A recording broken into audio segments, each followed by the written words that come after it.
Olá, sejam muito bem-vindos ao Resgate de Jéssica.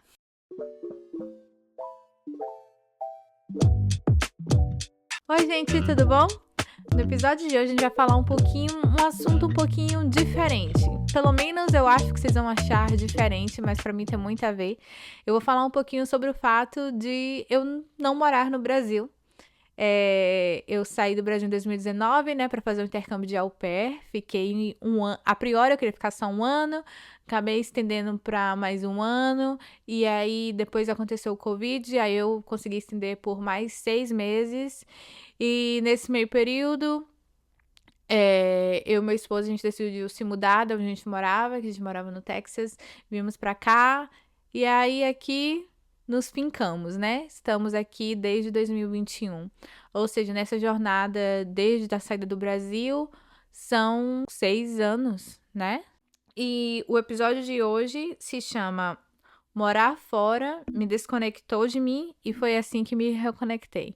Porque eu vou falar de 3 tópicos, de 3 coisas que eu consegui, que eu listei, né, em relação ao fato de coisas que aconteceram que me mudaram ou que eu percebi, né, em mim por conta dessa mudança. Vamos lá? Primeiro, né, eu quero deixar claro que esse episódio de hoje, ele não é sobre comparação. Nem o que é melhor, nem o que é pior. É apenas como coisas que aconteceram devido a essa minha mudança implicaram comigo, seja positivamente ou negativamente. Então, não é uma comparação necessariamente, é apenas a forma como essa mudança me afetou, seja positivamente ou negativamente. Então, é sobre isso que a gente vai falar. E o primeiro tópico é sobre a perca da identidade. E perder a identidade é algo que você vai ouvir muitas pessoas que moram fora falar sobre, porque é algo que eu considero que é quase universal na comunidade, que é simplesmente o fato de quando você vai embora você se muda, né, de um país para o outro, do seu país, especialmente para um país estrangeiro, você tem aquele choque cultural devido a várias coisas, então você demora um tempo para poder entender as normas, sejam elas sociais, culturais daquele lugar. E querendo ou não, você vai se adaptando àquilo ali. Então, tem muitas pessoas, por exemplo, que vão para um país e elas só vivem dentro da comunidade brasileira, por exemplo, porque não consegue, seja por qualquer motivo, né? Ou não tem desejo mesmo de se expor e aí vive dentro daquela comunidade, então não tem experiência 100% cultural. Tem pessoas que têm experiência, por exemplo, tem a comunidade, amigos e tal, mas, por exemplo, trabalham fora em uma empresa em que tem contato com outras pessoas. Daí, dependendo do lugar, você tem mais facilidades ou não. Por exemplo, eu trabalhei numa escola em que tinha vários imigrantes de outros países, então, querendo ou não, eu me sentia um pouco mais bem-vinda naquele local de trabalho, mas ao mesmo tempo a. Eu era, né? Só tinha uma. Só pra dar uma ideia, tinha umas 50 pessoas, né, na escola. Muito imigrante, mas maioria de países asiáticos. Então só tinha, né, de países da América do Sul eu e outra pessoa. E aí, querendo ou não, eu ainda me sentia, por mais que teoricamente para a maioria das pessoas que moram nos Estados Unidos olhasse para aquela escola e visse, é uma escola diversa, eu me sentia minoria dentro da escola, porque só tinha eu e outra pessoa que a gente realmente conseguia se conectar, de conversar, de bater papo, de se sentir que tem um vínculo por conta, né? A pessoa era do México, no caso, por conta de ser mais próximo culturalmente. Já com outras pessoas eu não tive esse mesmo vínculo. E eu já vi que eles ficavam, por exemplo, os indianos ficavam mais juntos, os japoneses em outro grupo e por aí vai. Tem, obviamente, né? Era bem diverso em relação ao local de trabalho. Então, por exemplo, eu trabalhava numa sala com uma americana e 2 indianas. Então era diverso nesse sentido, mas no final os grupos eles vão se formando devido ao que você sente mais proximidade ou o vínculo vai ficando mais forte por conta disso. Mas, no meu caso especificamente, dessa questão da identidade, eu sinto que pra mim, aqui não quero comparar como eu falei desde o começo, mas eu sinto que pra mim isso veio com um peso mais forte. E por que que eu acho isso? Por que que eu sinto isso? Porque, novamente, eu meio que já falei sobre esse tópico. Mas eu era a criança, né?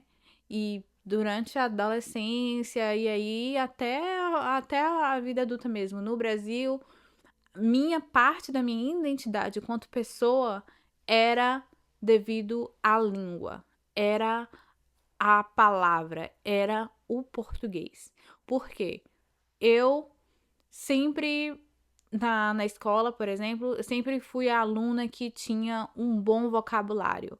Eu assistia televisão, né, só, né, colocando todo mundo aqui na mesma sintonia, a gente crescendo nos anos, né, 2000, internet era algo assim de outro mundo. Então, eu assistia televisão, né, com um dicionário do lado, porque a cada palavra que eu ouvia de diferente, eu abria lá no dicionário. Eu tinha, na verdade, era uma enciclopédia. Então, às vezes, falava um país na televisão, no jornal. Eu abria a enciclopédia e aí eu lia, nossa, nunca tinha escutado falar desse país. Aí eu lia quantos habitantes tinha todas as informações ali. Então, a língua sempre foi muito parte da identidade, da minha identidade. Não era só a ferramenta de comunicação, mas era a coisa que eu era mais. Era a coisa que eu era melhor em fazer. Então, quando eu decidi fazer jornalismo, foi porque eu sabia que eu escrevia bem. Eu sabia que eu escrevia bem, então foi por isso que eu escolhi fazer jornalismo. As outras coisas eu ia descobrir no meio do caminho, mas eu sabia, eu escrevo bem. Dentro dessas áreas aqui, né, de formação disponíveis, quais são as que essa minha qualidade pode ser enxergada de uma forma, né, boa, jornalismo. Então, eu vou fazer jornalismo por isso. E eu sempre me destaquei nessa área. Então, eu lembro que, por exemplo, na faculdade, as pessoas vinham até mim para eu poder revisar um texto, para eu poder verificar. Professores, né, elogiavam a minha escrita. Quando eu fui fazer um estágio, o jeito que eu me vendi foi sobre a escrita, e aí eu ainda estagiária, basicamente, era assessora de imprensa, né? Porque fazia todos os materiais de divulgação, de releases, né? Texto jornalístico e etc. Fazia também redação publicitária. Então, essa sempre foi a minha aptidão, no sentido de que sempre foi parte de mim, que eu, desde que eu me lembro, eu sempre fui muito boa nessa questão, né? Palavras, gramática, escrita, é, vocabulário. Então, isso era minha identidade. Então, quando você imagina, você me coloca em um país em que eu tenho um vocabulário de uma criança de 4 anos.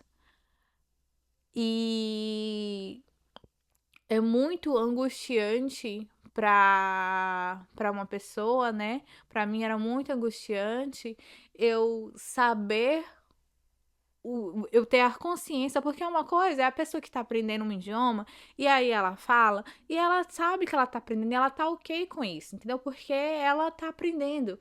Mas uma coisa é na minha situação, onde que eu não tinha esse mindset, eu não tinha esse mindset de que eu estava aprendendo. Pra mim, eu sabia o que eu queria falar, eu sabia que palavra eu queria usar, eu sabia o que eu queria que a pessoa entendesse, eu sabia como fazer com que ela me entendesse, mas eu não tinha as palavras no vocabulário daquela nova língua, no caso o inglês, para poder me comunicar com ela. Então, era como se eu entrasse assim numa crise num desespero mesmo, porque eu via no olhar a pessoa não me entendendo e eu sabia o que eu queria dizer e quando você tem muito vocabulário, né, no meu caso, eu quero usar a palavra que eu quero usar, então às vezes tem uma palavra talvez mais simples que eu saiba, mas eu quero usar a palavra que eu acho que faz mais sentido para aquilo. Então, quando você também tem muito vocabulário em sua mente, e você não tem muito vocabulário na língua que você está falando, que você quer comunicar, e isso é mais assustador ainda. Então me dava um desespero, porque eu sabia exatamente o que eu queria dizer, e eu sabia que as palavras que eu tinha naquela língua não eram suficientes para que a pessoa entendesse do jeito que eu queria que ela entendesse.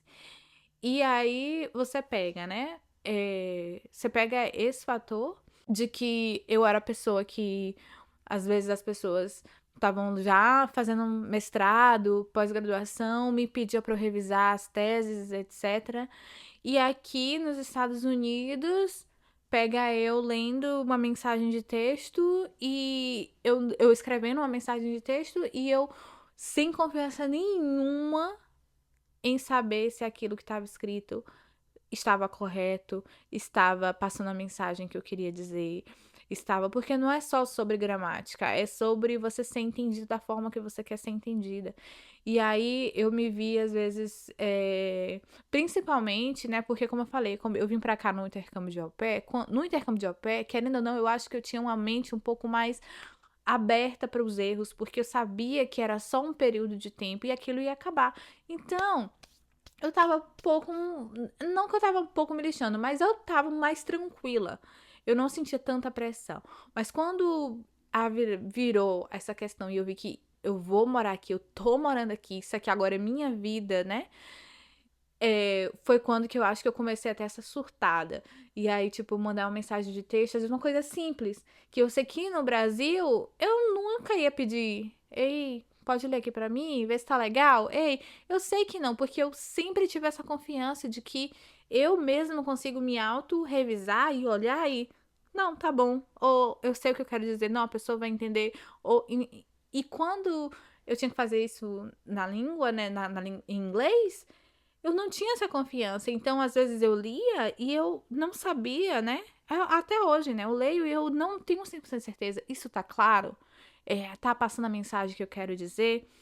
A pessoa vai entender? E se a pessoa entender, ela vai entender como isso sendo algo educado? Ou tô sendo muito ríspida? Ou tô sendo... Eu não tenho essa noção, não tenho esse parâmetro.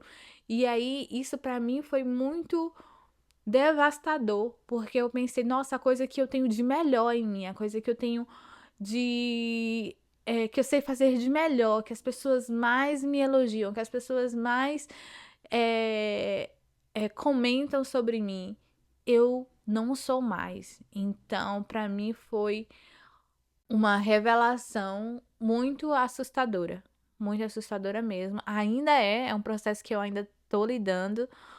Eu tento, né, ser um pouco graciosa comigo e me dar um pouco de compaixão mesmo, mas é muito difícil porque pra mim era algo que era eu. E, né, Jéssica, palavras, escrita, gramática, era quase uma coisa só. E aí, quando eu vi que aqui eu tinha que me reconfigurar e descobrir que eu precisava ser melhor, né? Que, não que eu precisava, mas que tem outras coisas também que eu posso ser boa, tem outras coisas que eu posso, né? Ser melhor. Inclusive na escrita. E uma das coisas que me ajudou muito a começar a resgatar essa parte de mim, e querendo ou não, me trouxe um pouco de cura, foi quando, sem querer, não estava planejado, mas eu acabei fazendo um curso de escrita criativa. Quando eu li o texto Escrita Criativa, eu imaginei, ainda mais dentro do intercâmbio de au pair, onde a gente, né, faz muitos cursos com outros imigrantes, e eu vi esse curso numa grade que me enviaram, eu imaginei que era um curso nesse mesmo naipe, porque eu já tinha feito outros, né? Outras pessoas de outros países estudando a língua e tal. E estava escrita criativa. Mas na verdade era um curso, né? Eles usaram esse nome de escrita criativa, mas na verdade era um curso de literatura infantil, de literatura mesmo, e eu era a única pessoa que não falava inglês como primeira língua na sala, né? Ajudou um pouco, quer dizer, não sei se ajudou, atrapalhou, na verdade, né? Que era a época do Covid, então foi tudo online. Eu ficava mais insegura em falar, né? Em vídeo, eu acho que pessoalmente eu dou conta melhor. Mas facilitou, porque eu acho que talvez se eu tivesse feito online eu tinha desistido, ou se tivesse feito pessoalmente, talvez eu tivesse desistido pela pressão. E online mesmo, meio que eu assistia a aula, então não falava muito, a não ser que a professora perguntasse. E tinha muito, a maioria das atividades eram individuais mesmo, não era em grupo, né? Como seria, eu acho, se fosse pessoalmente. E aí, né, dentro desse curso, Quando eu percebi que era curso de literatura, que era realmente um curso de literatura onde a gente ia, né, aprender a desenvolver personagens, aprender a escrever e escrever um capítulo de uma história, eu falei, eu não vou conseguir, gente. E lembrando de novo, gente, isso foi 2020, então não tinha esse negócio de chat GPT, era a gente tinha que escrever mesmo. Não tinha como burlar. O máximo que você ia ter é o Google Tradutor, mas que, como vocês sabem, né, não dá para confiar em questão de tradução. Então, foi dentro desse curso que, inclusive, né, em uma das atividades, eu acabei escrevendo 10 capítulos, né, de um romance que eu não terminei ainda, não está disponível.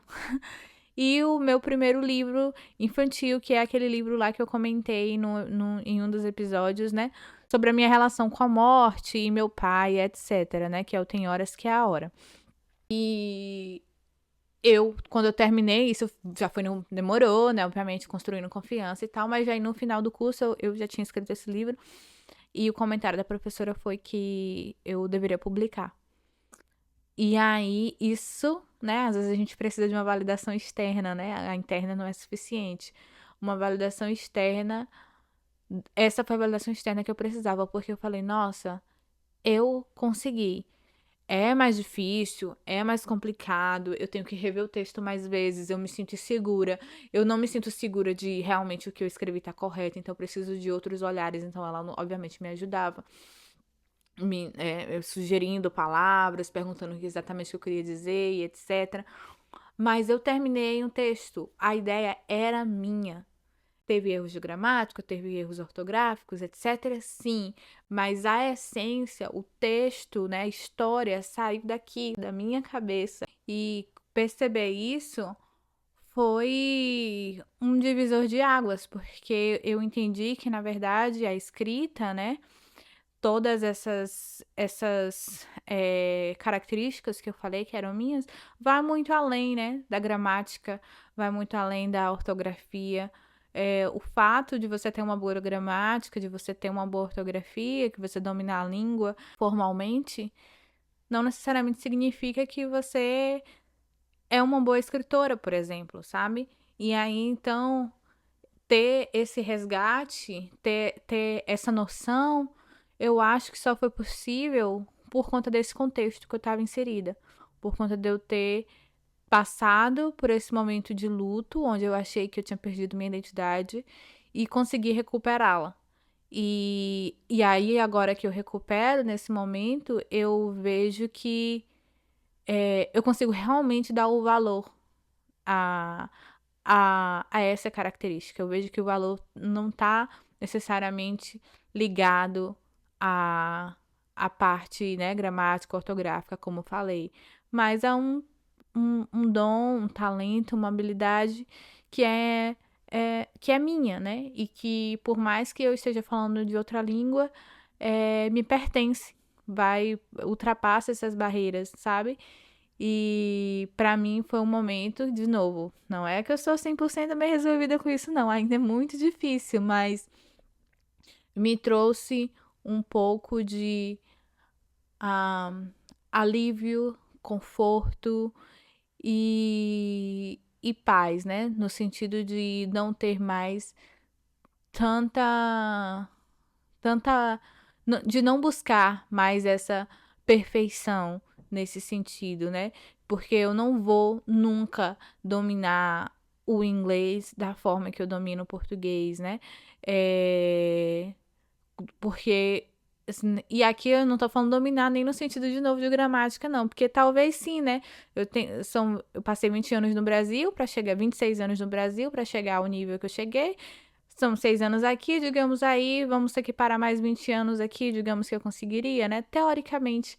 Mas uma das coisas também que a gente vai aprendendo tem um livro também muito legal que eu agora me lembrei, chama Permissão para Falar, que é sobre justamente isso. É um livro que eu li justamente para poder me ajudar, porque ela vai falar sobre a língua no sentido geral, não necessariamente, né, sobre ser bilíngue e nada nesse sentido, mas ela fala muito. E aí uma das coisas que, em relação à ciência também que me ajudou, é perceber que como a nossa língua, por isso o nome tão legal, língua materna é muito incrível, gente, porque é realmente essa língua primária, essa língua que a gente aprendeu, que é a que faz sentido nas nossas emoções. Então, é muito real quando a gente fala que um eu te amo, por exemplo, não bate do jeito que um I love you bate, sabe?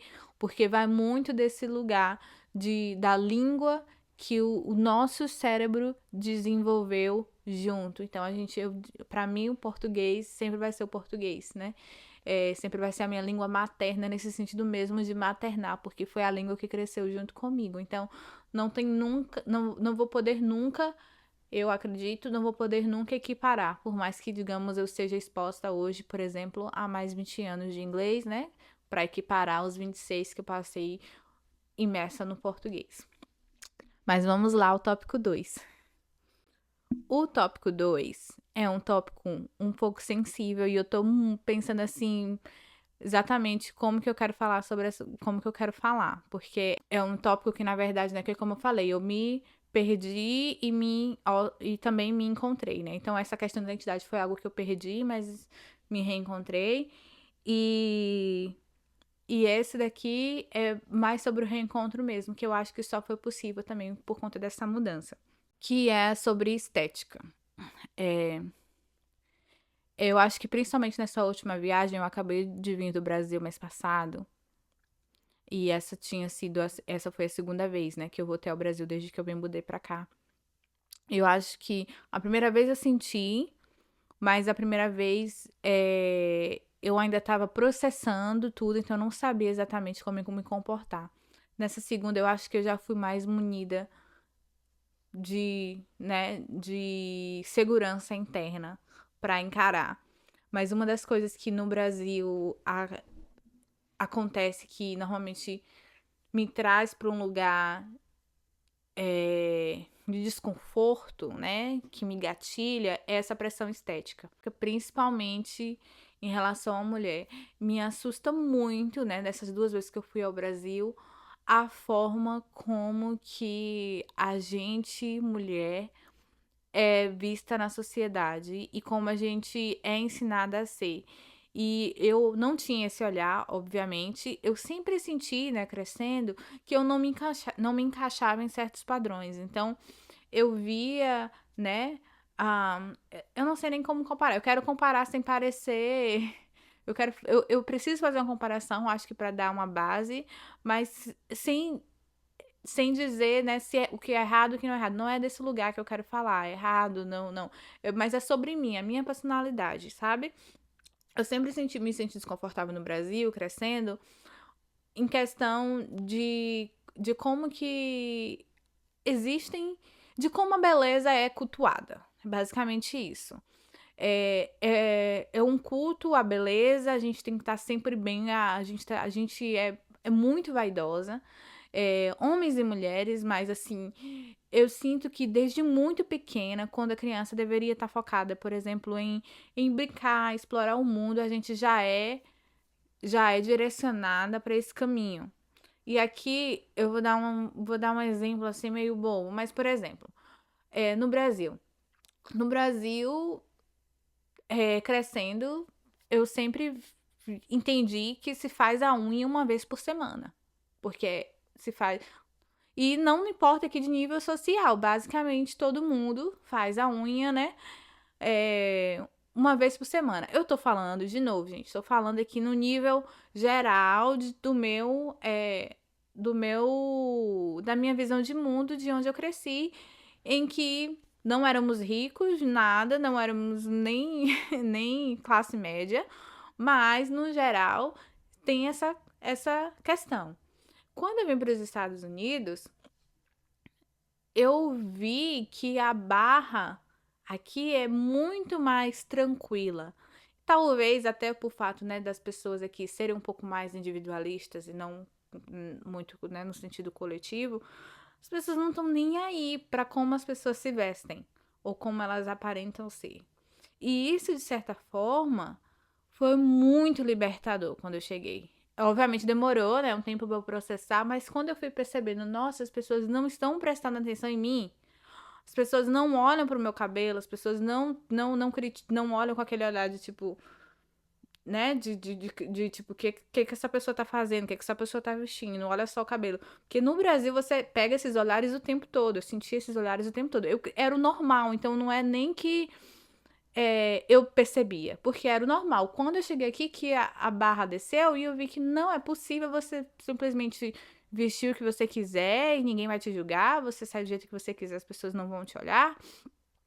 E isso foi libertador, porque pela primeira vez eu pude escolher minhas roupas, pensando em mim. Porque eu escolhia minhas roupas, eu comprava minhas roupas, pensando no que as pessoas vão pensar de mim no Brasil, sabe? Era assim que eu me vestia. O que é adequado para esse ambiente? Então, por exemplo, crescendo na igreja, por exemplo, a questão, quando eu olho para trás, eu me lembro eu com 10, 11 anos usando salto alto. É para mim surreal. Eu odeio salto alto. Eu odeio salto alto, gente. Eu odeio salto alto. Eu não tenho um salto alto na minha casa. Não tenho um salto alto. Nem daqueles menorzinhos. Eu não tenho um salto alto na minha casa. Nada contra o salto alto em si, mas eu não gosto de salto alto. Quem gosta de salto alto, se sente bem, se sente uma mulher poderosa, parabéns, entendeu? Use seu salto alto. Mas eu não gosto de salto alto. E aí eu percebo que lá com meus 10 anos, 12 anos, eu usava salto alto porque era o que era esperado. Todo mundo na igreja usava salto alto. Todas as meninas da igreja usavam salto alto. Então eu precisava usar salto alto para caber dentro daquele padrão. Sendo que eu casei de rasteira. Eu casei de rasteira. No meu casamento, eu casei de rasteira. Então, daí você tira o quanto eu não me importo com salto alto. Maquiagem. Eu lembro quando eu consegui meu primeiro emprego, assim, real, oficial, né, registrado, a regra do trabalho era a regra, tinha lá, eles compravam, no banheiro tinha as maquiagens que eles compravam, todas as meninas tinham que descer, né, tipo, pro trabalho, maquiada, então eles já deixavam tudo no banheiro pra você se maquiar. E você era chamada a atenção se você não tivesse maquiada. E não era uma loja de maquiagem. Eu acho que eu até entendo, tipo, se você tá numa loja de maquiagem, você trabalha numa loja de maquiagem, você tá com maquiada. Mas não era uma loja de maquiagem. E aí, não quero entrar aqui na questão dos químicos, né? Porque hoje na minha pele eu não boto nada. Por conta dessas questões todas que hoje cada vez mais a gente vai vendo, nem aconselho ninguém a olhar, mas se você pesquisar o tanto de coisas de químicos que tem nesses produtos que a gente bota na pele, eu tenho medo. Já tem tempo que eu parei de usar maquiagem dessa forma. Mas também porque eu não gosto. Eu não gosto de maquiagem. O batom, né, é a única coisa que eu gosto, assim, ainda. Também não sei. Às vezes eu me pergunto, eu gosto mesmo, eu ainda uso porque é pra, né, não ser tão destoante das outras pessoas. Também não sei. Fica aqui o questionamento. Também estou me descobrindo em relação a isso. Mas o ponto principal que eu quero falar era porque eu sempre. Eu tenho uma autoconsciência que eu considero que é uma qualidade muito legal, porque eu sei, eu consigo ver, quando eu penso bastante antes de tomar uma decisão, muito antes. Então, aos meus 24 anos, eu observei que eu tinha um pouquinho de cabelo branco, bem assim aqui atrás, assim, bem perceptível, poucas pessoas viam. E eu já tinha crescido num ambiente em que todo mundo pintava os cabelos. Todo mundo pintava os cabelos. Toda semana pinta o cabelo. Toda semana pinta o cabelo. Toda semana pinta o cabelo. E eu já, nesses 20 e poucos anos, eu comecei a pensar, eu não quero essa vida pra mim. Isso é muito desgastante, eu não quero. E aí eu lembro que eu, nessa idade, morando no Brasil, eu já entrei nesses grupos de Facebook que tem de apoio, sabe? Aí tinha um grupo de mulheres que, né, querem se libertar das tintas e tal. Tinha muitas, eu era acho que uma das mais novas, tinha muitas mulheres. Eu ainda tô nesse grupo até hoje. Mas eu ainda não tinha, né, cabelo branco assim, visível. Era bem assim, escondido, poucas pessoas viam. Mas eu já comecei a me preparar, né, preparar esse mindset que eu falei, eu vou precisar ter muito, né, precisar ter muita segurança para sustentar isso quando a época chegar. E eu dou graças a Deus que realmente a época chegou quando eu já estava aqui nos Estados Unidos. porque eu acho que eu não teria segurado a barra no Brasil. Eu acho que eu teria sucumbido e teria começado a pintar meu cabelo. E eu digo isso por quê? Porque eu já moro aqui há 6 anos, como eu falei, desde então, né, nesse período o cabelo, né, foi ficando grisalho. Hoje ele é todo natural, adoro meu cabelo. Mas nessas 2 vezes que eu voltei ao Brasil, os olhares que eu recebo é, assim, assustador. E eu só fui 2 vezes, né? E eu tô falando de olhares, não tô falando nem de relação, tipo, as pessoas próximas a mim, pessoas aleatórias. Às vezes eu tô, tipo, no mercado e alguém olha. Eu tô, tipo assim, ou faz comentário. Tipo, as pessoas perguntam, assim, como se tivesse perguntando assim, ai, sei lá, ah, eu nem sei o exemplo. Ah, adorei seu celular, que legal, alguma coisa assim. As pessoas comentam do cabelo, no geral, a gente no Brasil, eu acho que a gente comenta dos corpos das pessoas como se fossem propriedade pública. Porque você chega, a pessoa emagreceu, agora, tipo, ou engordou, emagreceu, como se tivesse, primeiro, né? Como se tivesse como se fosse normal, como se fosse uma propriedade pública, como se o corpo fosse público e todo mundo tivesse direito de comentar. E com esse olhar de elogio, porque eu fico, meu Deus, as pessoas, né, tipo, eu, por exemplo, nessa primeira vez eu tinha engordado devido a algumas coisas, e na segunda vez eu tinha emagrecido, então teve muitos esses comentários de como de uma vez para outra eu emagreci. E aí, com um olhar de felicidade, como se eu tivesse feito alguma coisa incrível, sabe? Ah, você emagreceu. E aí eu falando, gente, não é possível que as pessoas ainda acham isso normal. A fase que eu estive mais magra na minha vida, né, tirando a fase, né, que eu sempre fui muito, muito, muito magra na adolescência, e era um problema, hoje eu vejo pra trás, eu era muito magra, porque eu tava vivendo num período de estresse tóxico. Assim que eu saí desse lugar de estresse tóxico, eu voltei a um peso normal de uma menina de 18 anos, que deveria ser, mas não vem ao caso. Mas na minha vida adulta, a fase que eu fiquei mais magra foi numa fase que eu estava mais doente. Eu estava num processo de depressão e ansiedade. E eu emagreci 12 quilos em 2 meses. E as pessoas olhavam e elogiavam, e na minha cabeça eu indo no espelho, vendo, botando minhas roupas e vendo tudo largo, chorando, porque eu sabia o que aquele peso significava. Aquele peso não significava nada legal pra mim. Aquele peso era demonstração, a cópia material, né, a prova material do momento depressivo que eu tava vivendo. Então, assim, me me entristece muito. Então, assim, isso é algo que eu vejo, né, que quando eu penso assim, nossa, seria muito difícil para eu ter me reencontrado, na verdade, nessa questão de ser mais livre para poder é, tomar as decisões que eu tomo, sabe? De poder experimentar, de poder me vestir de uma forma que eu acho que eu devo e não porque os outros vão pensar, de poder, como eu falei, né, ter deixado meu cabelo natural, de não ter sucumbido a essa pressão estética de, por exemplo, de estar o tempo todo maquiada, que eu acho que no Brasil seria muito mais difícil de algo de fazer, sabe? Então, é, essa é uma das coisas, né?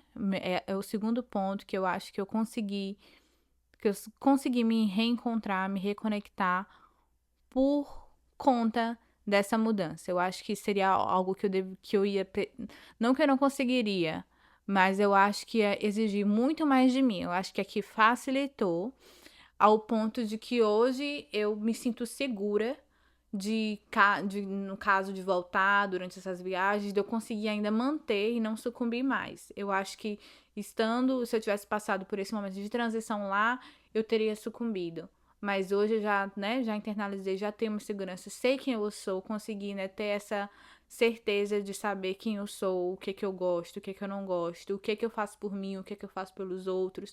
Então, facilitou muito o fato de eu estar aqui e hoje eu tenho as respostas, porque querendo ou não, no começo, quando a pessoa te fala, né, digamos, no cabelo é desleixada e tal.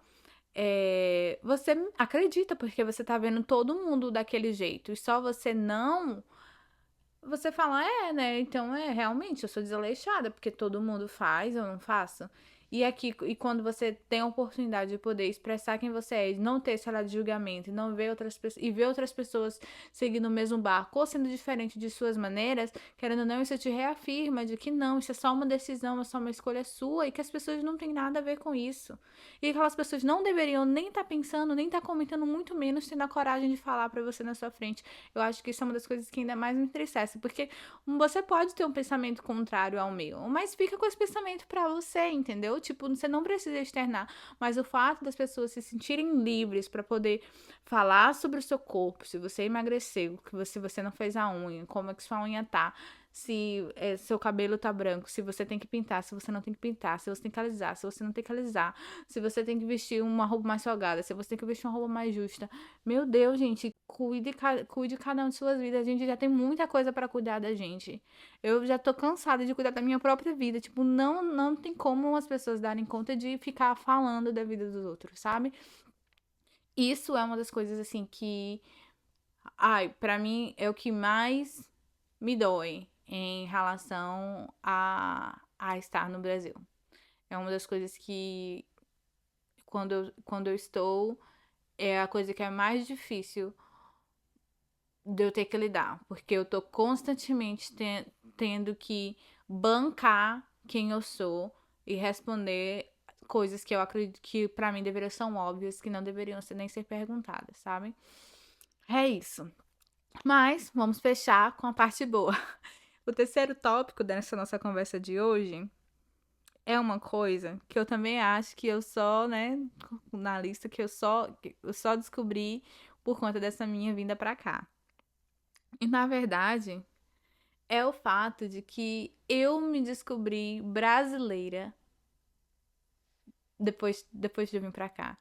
Eu me descobri quem eu sou enquanto brasileira depois que eu vim pra cá. Eu passei a amar mais o Brasil depois que eu vim pra cá. Eu tive mais orgulho de ser brasileira depois que eu vim pra cá. E eu passei a entender, né, o sentimento, não confunda com outras coisas, o sentimento de patriotismo, né? Eu comecei a entender esse sentimento também depois que eu vim pra cá, que é esse lugar, esse sentimento de amar as suas origens, de amar o lugar que você veio e de entender, né? Eu acho que um exemplo legal, né, do que seria isso que eu tô querendo dizer é como se fosse assim, né? Vamos imaginar que no Brasil, né, todo mundo é diferente, tem regiões diferentes, blá blá blá, né? Tem coisas diferentes, não dá pra colocar todo mundo dentro de um balaio só, né? Mas imagine que, tipo, o Brasil é como se fosse assim, variações de tons das mesmas cores. Então você tem assim o amarelo, o laranja, o vermelho, o amarelo mais escuro, o bege e todas essas outras sombras. Então você vê muito nitidamente que as pessoas são diferentes de você, porque você tem um parâmetro, né? Então quanto mais zoom você dá, aquilo ali você vai vendo que, nossa, realmente é diferente, né?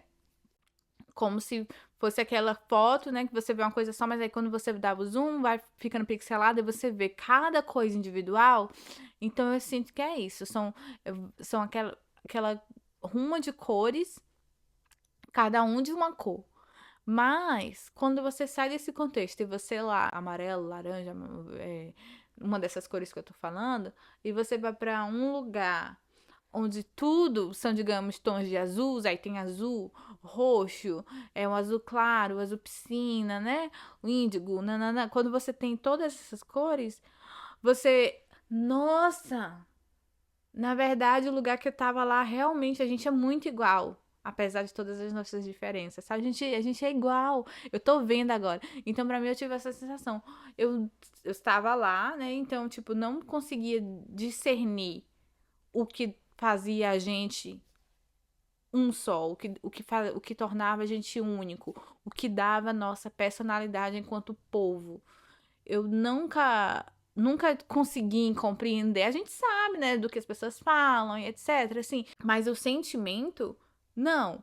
E aí, quando eu saio do Brasil e eu passo a morar aqui e eu vejo, eu consigo, é como se fosse assim, tipo, se materializasse. Eu falo, nossa, eu entendo agora o que faz a gente, o que que, o que que é a nossa cultura, o que que é a nossa língua. E aí você percebe que você vai, por exemplo, por que que você sente tanta falta de falar português? Uma coisa que eu não tem como explicar, ao menos eu acho que você passe por isso, que às vezes eu tô aqui em casa e eu preciso sair com uma amiga brasileira porque eu tô com saudade de falar português. Não é necessariamente de conversar em português que eu poderia ligar pra alguém, mas de ter essa troca, de ter ou de ir, gente, festa brasileira, meu Deus, é uma coisa que assim é muito diferente. Então você ir no lugar onde vai estar tocando as músicas que você conhece, tipo, até coisas que eu não gostava, a comida, eu me julguem. Mas eu aprendi a gostar de feijoada depois que eu vim pra cá. Eu não gostava de feijoada. Mas eu aprendi porque eu tava um dia e eu tava assim, desesperada, assim, sentindo o cheiro de feijoada. E aí eu liguei pra minha tia e falei, me ensina como é que faz. Eu fiz a receita e desde então é a minha comida preferida, assim, quando eu vou nos restaurantes brasileiros, é a coisa que eu mais peço. Não sei, é um sentimento diferente. Aqui eu fico desesperada quando não tem cuscuz. Algo que no Brasil eu também não me importava muito. Eu acho que eu, sei lá, se eu comia cuscuz uma vez no mês era muito, mas aqui quando eu não tenho em casa, me bate assim o desespero. É como se essas pequenas coisas te reafirmassem, né? Me reafirmassem de quem eu sou, me lembrassem de quem eu sou, porque é como se em algum momento eu meio que fico desesperada e eu preciso de alguma coisa que me lembre quem eu sou. E eu sou brasileira. Então, assim, tirando todas as outras coisas que a gente pode se identificar, né? Tipo, tudo passa por esse primeiro funil de ser brasileira. Então, se eu sou jornalista, eu sou jornalista em português, cara. Eu não conseguiria exercer minha profissão enquanto jornalista aqui, por exemplo, trabalhando, digamos, né, escrevendo para o jornal daqui, não ia dar conta, não é a mesma coisa. Então, a minha relação, a forma como eu trato meus amigos, tipo, muda completamente quando eu tô com amigos brasileiros, quando eu tô com outras pessoas, sabe?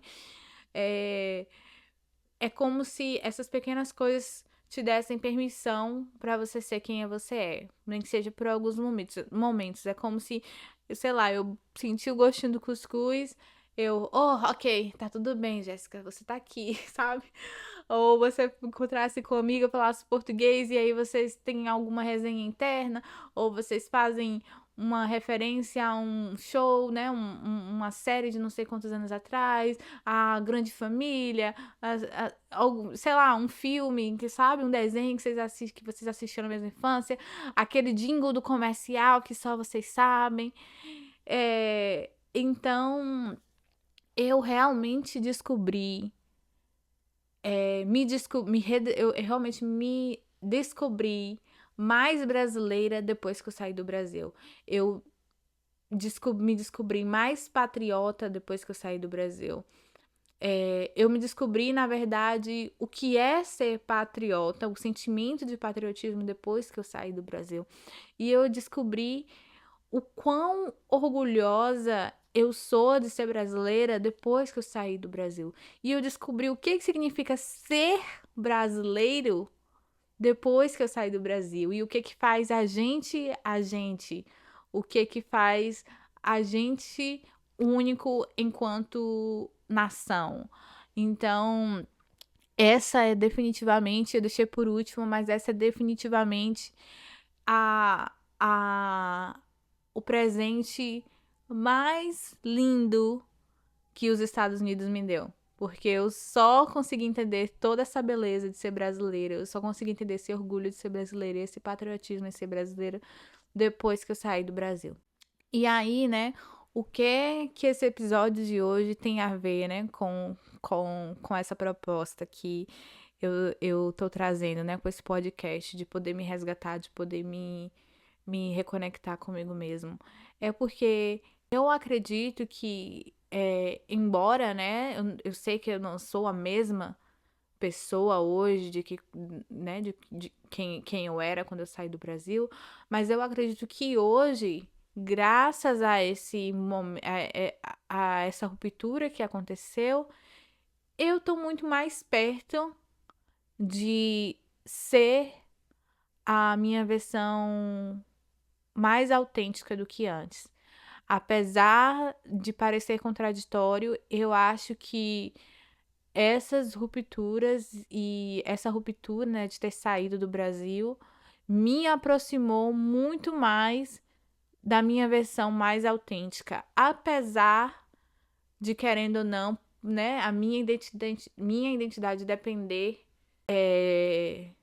do Brasil, né, porque está diretamente relacionado, está diretamente linkado.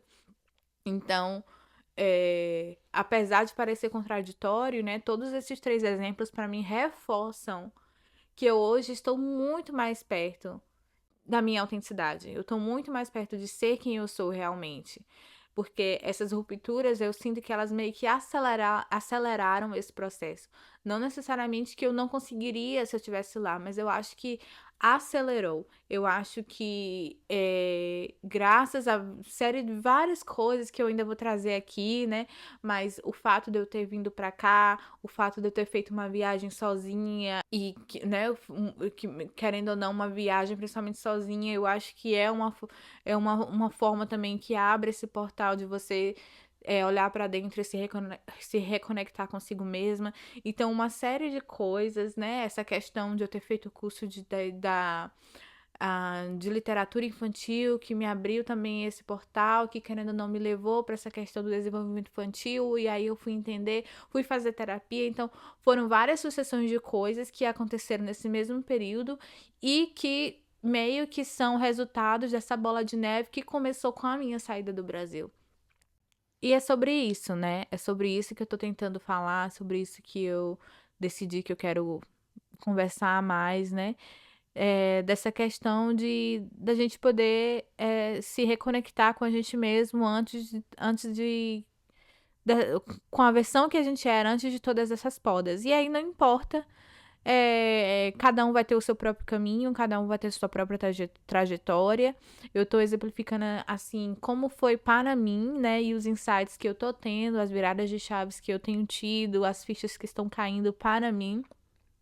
Porque eu acho que pode, de certa forma, sim, contribuir.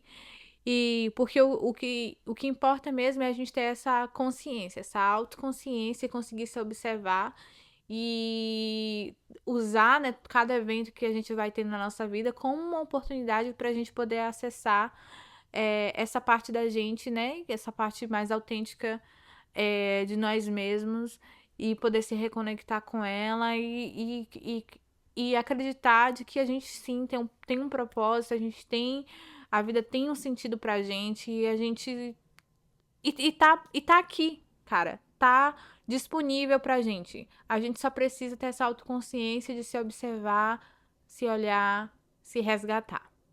É isso por hoje. Espero muito que vocês tenham gostado. Encontro vocês aqui na próxima quinta, tá bom? Um cheiro e lembre-se, o conhecimento direciona, mas só o amor iluminará o caminho. Até mais!